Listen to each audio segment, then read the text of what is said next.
ക്രൈസ്തവ വിശ്വാസികൾ കുരിശുമരണത്തിന്റെ സ്മരണ പുതുക്കുന്ന ദുഃഖവെള്ളി ആചരണത്തിൽ പങ്കെടുത്ത് UDF സ്ഥാനാർത്ഥി അഡ്വക്കേറ്റ് സുനിൽ ലാലൂർ.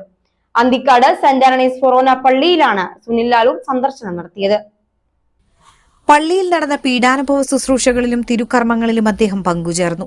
മനുഷ്യരാശിയുടെ വിമോചനത്തിനായി സ്വയം ബലിയായി തീർന്ന ക്രിസ്തുനാഥന്റെ സ്നേഹവും സഹനവുമാണ് ലോകത്തിന് വഴികാട്ടിയായതെന്ന് സുനിൽ ലാലൂർ പറഞ്ഞു. ത്യാഗത്തിന്റെയും വിനയത്തിന്റെയും സന്ദേശം ഉൾക്കൊണ്ട് സമൂഹത്തിൽ സമാധാനവും ഐക്യവും നിലനിർത്താൻ ഏവരും പരിശ്രമിക്കണമെന്നും അദ്ദേഹം പറഞ്ഞു. പള്ളിയിലെത്തിയ സ്ഥാനാർത്ഥിയെ ഇടവക വികാരിയും പ്രതിനിധികളും ചേർന്ന് സ്വീകരിച്ചു.